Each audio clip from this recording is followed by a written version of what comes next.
Good day, you bored human. Today, I'm gonna show you how I paint Matcha Man. Yes, matcha. The green tea that the Japanese introduced to the world that makes the younger generation go nuts. But first, let me tell you a brief story. I printed this base intended for Spider-Man from my previous video.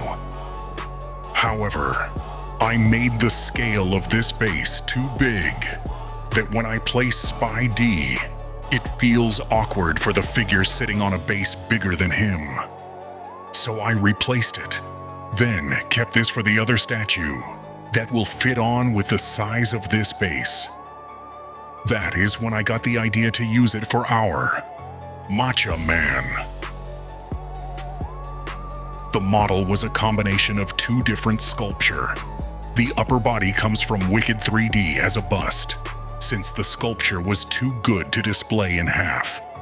I looked online for a lower body that will fit to the model, then combined the two sculpts together to make Matcha Man.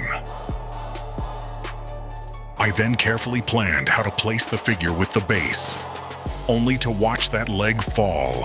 Stupid. But since I have the freedom to do whatever pose it should, I tried to mount him like flying. However, I don't know how to do that, so I placed a broken down metal post for it to mount. I then added putty on the bedding of the base to imitate the ground and put some elevated spots to mimic the rocks, only to replace it with a printed clumps of rocks that I found in the internet for better visuals. And since the figure's weight would be heavy due to its size, I fixed up the mounting with screw and metal rods, then added a 2-part resin to make it sturdy and heavy.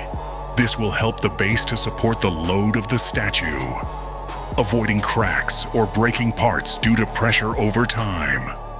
It will also aid in balancing the statue as it acts as an anchor due to the weight of the resin when it cures. I apply primer after sanding all the parts that needed to be sanded, then apply black spray paint to prepare for the Zenithal or Volumetric highlighting. I then proceeded on applying the base coating with green to the Hulk's body. Then apply a dark blue shade for the areas where the shadows would be. I will then cover the overspray of the shade with a lighter green and move my way up to apply green mix with yellow to pop up those elevated points. I will apply more yellowish tone of green gradually, covering only the elevated points. In that way, I can bring more volume and definition on the muscles. By the way, did you know that the Hulk's color isn't just green or not green at all?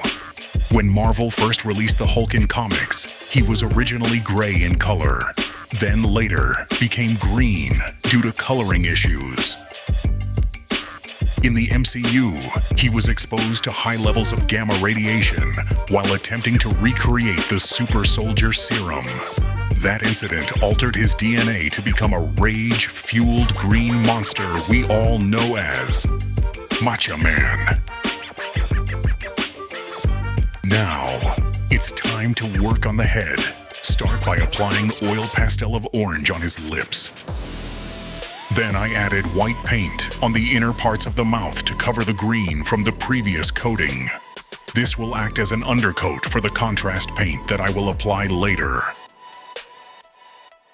I then apply pink on this microscopic size of an escalera that will then be covered with a lighter shade of gray. A very difficult task that even scientists will complain. In painting small spaces like this, it is important to use a fine tip brush and use only the tip of it. Also, avoid placing the brush on an angle opposite to the shape you are painting. In painting the iris, I just dab the tip of the brush in black paint, then place it in the spot where I wanted the iris to be, and let the size of the tip touch the surface, leaving a circle-shaped dot. I let the paint dry in the eye area, then apply contrast paint on the inner mouth. And while I'm painting the inner mouth, I noticed something strange about this figure. It wasn't just Matcha Man. He is the jacked up version of the man who stole Christmas, the Grinch. Anyways, I painted the hair and brows of Grinchy Bravo with black mixed with gray, paying attention not to overpaint the parts where the hair and skin meets. I then moved to paint each and every piece of tooth in this jacked up Grinch's mouth. And yes, that's the only way to do it. Since white tend to cover crevices very well, you can't apply darker shades of paint in between those white-colored teeth, unless, well, if you have time, effort, and patience to do so, why not? I proceed on painting the ripped-off shirt and short pants of this model. And since there's a very few details on that short trousers, I ended up dry brushing it with a lighter blue, just to mimic the color of a jeans. Now we move on to painting up the base. Start by applying primer, then added a black spray paint as base coat. I apply gunmetal chrome on the metallic part of the base by dry brushing the paint on it. Then covers the ground with a brown paint. I will then dry brush a lighter shade of brown to the elevated parts of the ground. I'm going to cover the rocks with gray, then apply more on the higher points of the rock by brushing even brighter shades. It is important to have that color difference between the rocks and the ground. It somehow balances the ambiance of the base, especially with models that are placed on a ground or desert setup rather than painting them with the same color.